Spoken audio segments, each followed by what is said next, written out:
to something I think is quite shocking. As I said, literally, in the 2 hours we have been talking, the Association of Convenience Stores have revealed that basically 1,200 incidents of theft will occur every hour in British stores.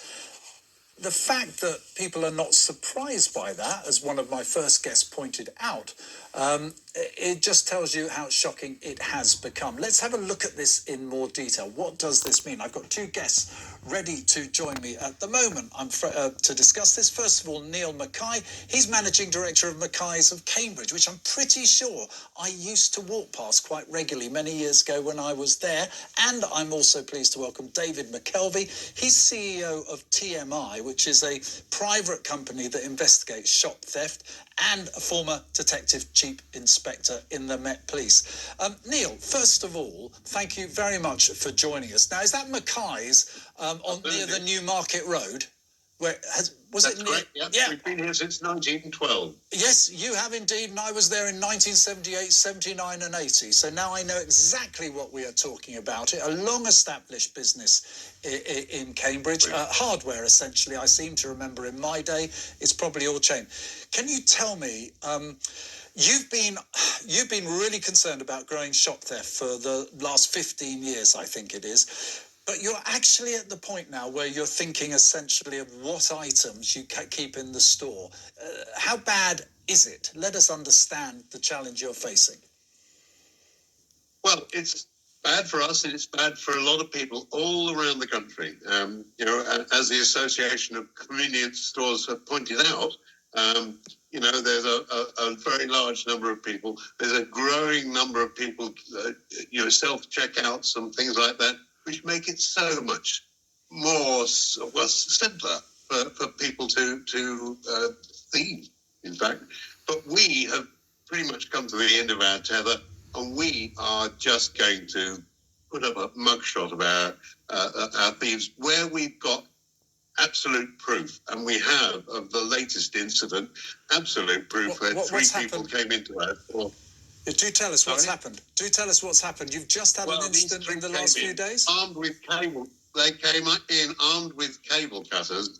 And we have all our power tools secured on the display stand with chain and cables. So for the general public, it's simple enough. They can touch and feel the products. But these came in and cable cutted the entire stock off. They went out with 6 power tools worth about £1,500. Now that takes a huge amount of money of sale, additional sale, to even get back to where we started before they stole the products. We've got clear CCTV. In fact, they knew they were being filmed. They looked straight at the cameras. No fear of follow-up, no fear of accountability. They couldn't care. Couldn't care less. Neil, we've been suffering for a long time. Can I just ask you, what time of day was this, or night was it? It was at 9:43 a.m. So in the business day, they were, because you're a big store, aren't you? You're actually quite a big store. Yeah. I remember. Yeah. Yeah, we are indeed. We've developed over 100 years in all sorts of different markets. Okay. But Well, thank you for that. Let me bring in David McKelvey, as I say, CEO of TMI. That's a private investigation company into shop theft. Also a former detective chief inspector in the Met Police. David, look, this is probably not new to you to hear a story like this, although that's very high value shop theft. I mean, tell me, is there anything else that we can do, be it the the police forces or the shop owners themselves, or have we got to a point now there is such brazen theft, the willingness to do it, the lack of fear of accountability, that it doesn't really matter what shopkeepers do now? We've got to an appalling state of affairs, but yes, it's easily solvable, as we've proven across every single beat we police. Neil, for instance, if you contact me afterwards, we'll look at that, and we will, if we can identify those individuals, we will prosecute them, we will put them before the courts, and if they're known, there's a good chance that they'll go to prison. So it's about bringing these people to justice. It's about putting them before the courts. It's the only thing that works. It's about catching them and convicting them. But will the police prosecute them? Sorry to cut you off, David, but will the police prosecute? We're only reading this week that burglars and shoplifters are going to be amongst early released criminals because the jails are too full. So what chance has Neil of seeing these people prosecuted? The reality is the police are massively under-resourced. And we see day in, day out, we see the police either not turning up very late, or when they do turn up, they tend to let them go with a community resolution notice. In the areas that we police, we bring private criminal prosecutions. The retailers can bring their own prosecutions. That's what we do. Massively successful. It puts these people before the courts, it convicts them. You don't need to rely on the police to bring a prosecution. A lot of the retailers need to wake up to that reality. We do see some of the larger retailers have got these non-intervention policies whereby they won't support prosecutions, whether it's a private prosecution or a police-led prosecution. And again, they need to wake up to the reality because, as you see, shoplifting's going for the roof, but more worryingly, assaults and violence towards staff has doubled year on year. 2021, 427. 2022, 857. This year, 1,300 incidents a day of violence towards shop staff. It's their own staff are suffering because they have these non-intervention policies, and that coupled with the fact that the police cannot respond or often haven't the resources to respond, it's a perfect storm. Neil, retailers have to wake up. There's more they can do. Would you consider private prosecutions? Well, I've prosecuted all of these people. I've got a whole rogues gallery of people I've prosecuted. That's what you've got behind you, is it? Done that. Sorry? That's what you've got behind you. We have, that's only part of it. The rest of it behind our back door. The thing is, though, the police only today in Cambridge published on their website photographs of a burglar breaking into an office in Cambridge, and I have provided them with the CCTV footage of our thieves, but they regard shop theft as a lower type of category theft. I have persuaded them. Hold on, Neil. Come in, David. We're going to they are going to upgrade it to a burglary because they did actually venture into an area that is not normally open to the public. David, would you like to? I'm sorry, there's a bit of a delay on the line for our viewers and listeners. But David, do you want to come? You wanted to come in there? Yeah, apologies. We basically, I can't remember the last time we prosecuted a theft shoplifting. We prosecute burglary because all of these people that we deal with, we catch and convict. They are all prolific shoplifters. They've all had trespass notices served on them. They are trespassers when they enter a shop.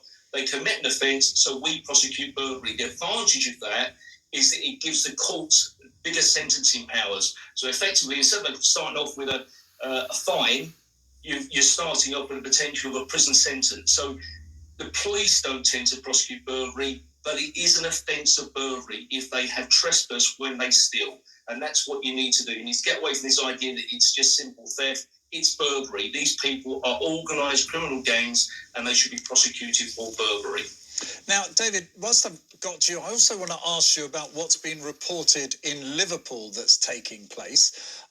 Now, they are, and Neil, you might be interested in hearing about this. They're saying local policing teams are recommending to shopkeepers that they actually introduce effectively a DNA scan, a spray rather, where you actually spray these people if they're particularly maybe if they're on the way out or however it goes. And this DNA spray lasts for about 2 weeks, is my understanding of it, and it will help capture people. Have you heard? Is this sort of not help capture people, help identify people? Is this rubbish, or is there some good sense in this, do you think?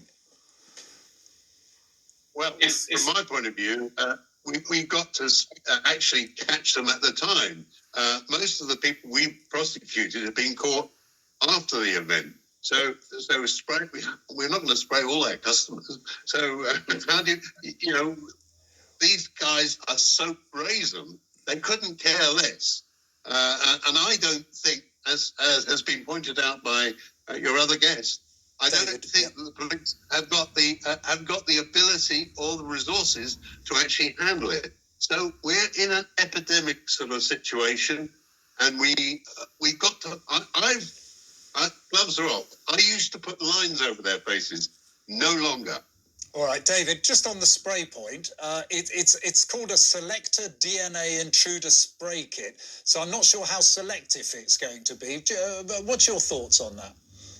I mean, we keep hearing all of these various gimmicks coming up. It would work, clearly, if you catch the people. But most stores now, the vast majority of stores and most shopping areas, they've got CCTV. As Neil says, they are blatant. Their faces are on display. If you want to catch and convict these people, you've got their images anyway. You don't need to spray them with any spray because they're on CCTV, literally in front of shop staff, in front of security staff, filling their bags up. So it's, selective DNA, yeah, it's an added tactic, but the reality is the evidence is already there. You just need to use it. You need to prosecute it. Okay, Neil, you see... In California, Nick, can I just say... Yes, go ahead. In California, we've got to such a state that businesses are closing. Yeah. They've introduced a new state bill over there, which has now made it almost the case that the shop staff don't even approach shop thieves. In fact, people are being sacked for doing so over there. And so we don't want that to get to that stage over here, but we've got to do something. We've got to. I was down in the House of Commons myself back in November talking to a load of lords and MPs and top brass police. Okay, let me stop there for a second, Neil, because I can sense you are really almost at the end of your tether. You're very frustrated by this. I don't blame you. I ran a business for years. It wasn't retail, but I would be tearing my hair out. But when you met with our lawmakers, did you come away with any sense of confidence they were getting this grasp, the scale of what is going on? They are beginning to.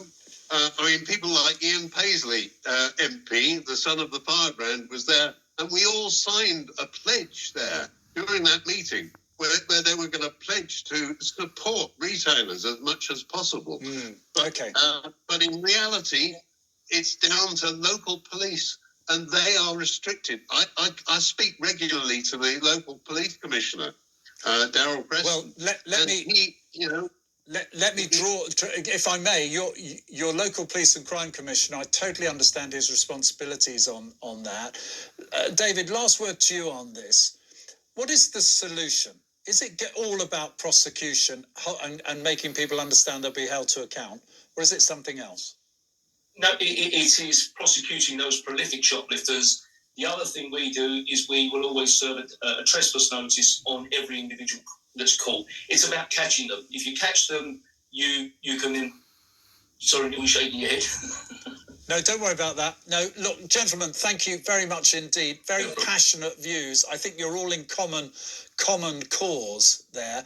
Neil, I'm so with you. I imagine anyone listening to this must be absolutely outraged. A business that has been going since 1912, that you're forced to put up posters in modern Britain highlighting people who are feeling there is no level of accountability anymore, can walk into your store with a pair of cable clippers and walk out with power tools, but some very expensive product, and rob you blind without any sense of accountability.